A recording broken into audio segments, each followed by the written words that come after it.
The Witcher 1 remake, first announced I believe in 2022, has heard crickets since then. In fact, the Witcher franchise as a whole is a bit up in the air as far as games go and what's happening next. We have tidbits and teases here and there, but definitively, it's a big old question mark surrounding when are we going to see these games? What are they going to look like? Who's going to be featured? Will The Witcher 4 be a prequel or a sequel? Will it even be called The Witcher 4? There are a few definitive things we know about The Witcher 1 remake. For example, it's going fully open world, that it's coming after the next full installment in the Witcher franchise, and that it's being led by Fool's Theory, a studio who helped out on Divinity Original Sin 2, as well as Baldur's Gate 3 by Larian Studios. And today we received yet one more small snippet of information, probably a bit obvious to most of you, but it does open a wider discussion that we're going to dive into today. But a couple articles from a new interview with Fool's Theory announced that the Witcher remake is going to remove elements of the game that, quote, are bad, outdated, and need to be remade. It has been a while since I've beaten The Witcher 1, but I can attest to the fact that there's some pretty clear elements of that game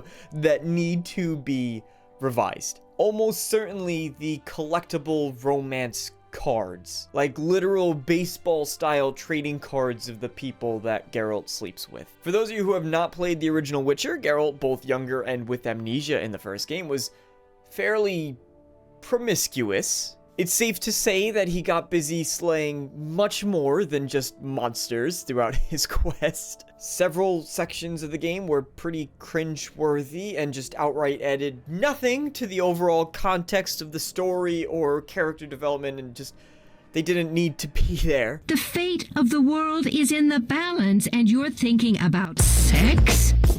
Oh, what the hell.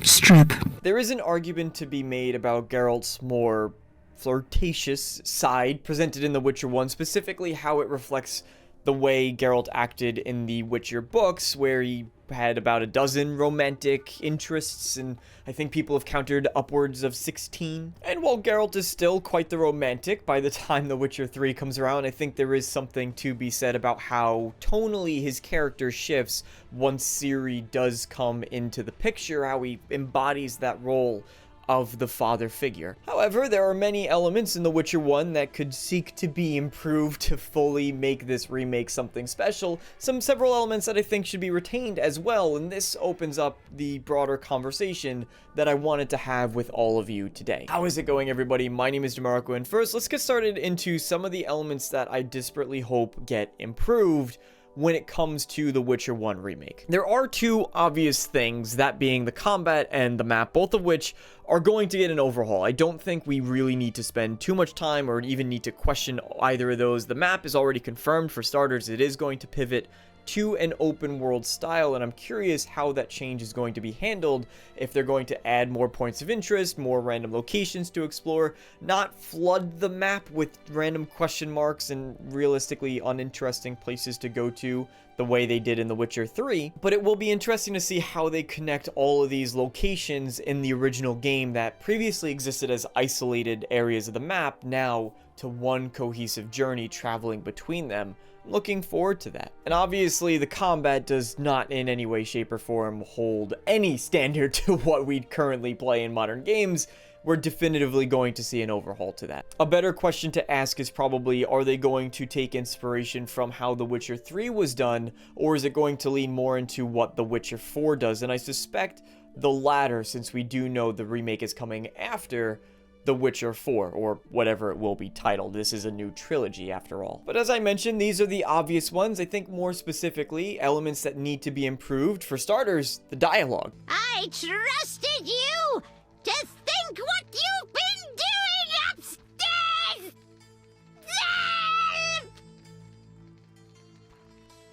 What now? How he plays the innocent.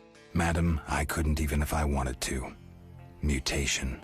You claim you don't even want to?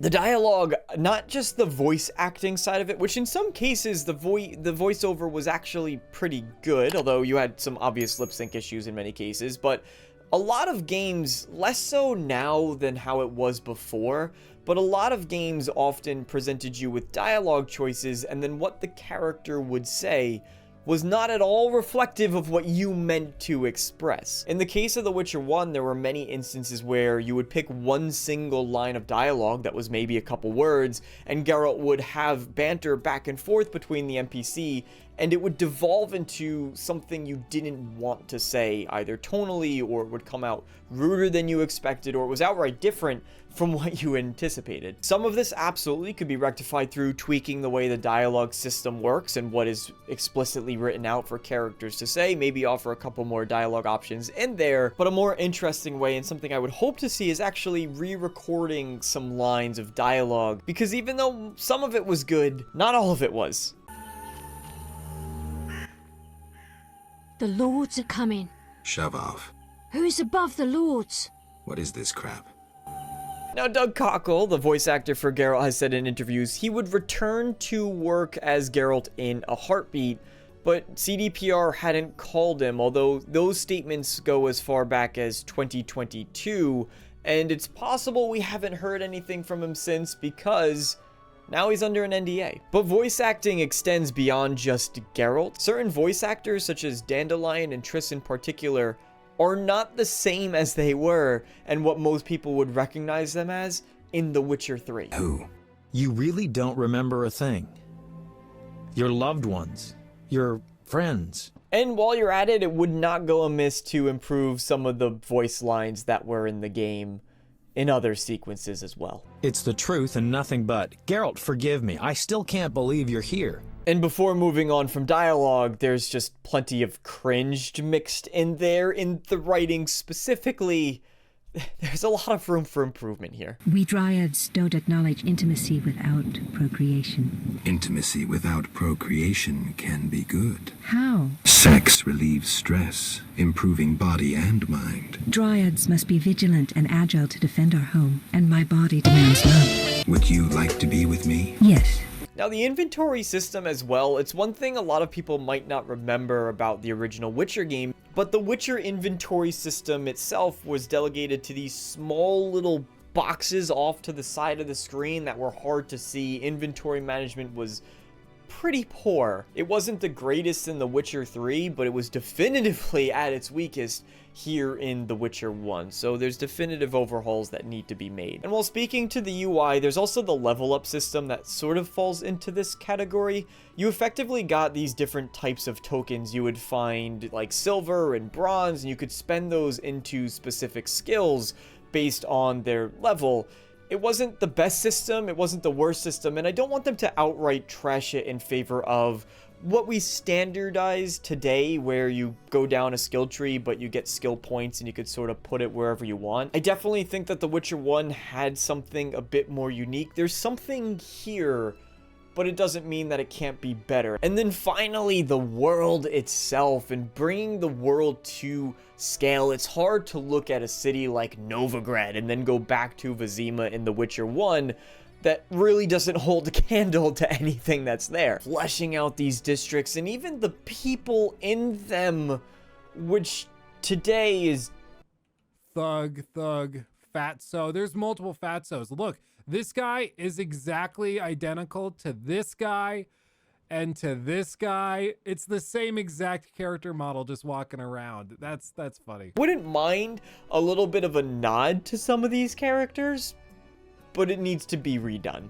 For all of its faults, The Witcher 1 did a lot of things very, very well. There's an obvious level of polish that needs to be presented to bring it into 2025 or 2026 when it'll be released. However, the bones and structure are here, especially when it comes to story and narrative and characters and choices and consequence in the game, those of which are things that would not change to begin with. But it's really worth highlighting how even back then, those elements stand up to this day. The moral grayness that is presented, it's a theme within the world of The Witcher, but is beautifully executed within the original Witcher game, where every character, no matter how positive or altruistic they might seem, there's usually a darker side. You never walk away from certain decisions feeling as though you've done everything completely right. No matter how valiant you choose to be, it's not attainable in the world of The Witcher. I wouldn't even mind if characters got a little bit more depth added to them, than what was previously shown. Provide additional quests, additional dialogue, especially if you're bringing voice actors back to either reprise or replace some of those roles. Don't shine them in a different light, but just shine them in a brighter one that highlights more of what they are or what they were meant to be, with the assistance, of course, of CD Projekt Red and the developers who helped create that original vision. And lastly, while audio is something that naturally will need an overhaul to bring it into the modern generation, one thing that I hope does stay is definitively the music. I wouldn't say no to some brand new soundtracks that are put into this mix, but the music of The Witcher 1, absolutely stellar. Just some of my short thoughts and opinions. Have you played the original Witcher 1? Let me know down in the comment section below what you love, what you hate about the game, what you're hoping to see in the remake. Thank you all so much for watching. As always, I hope to see you all next time. So long, everybody.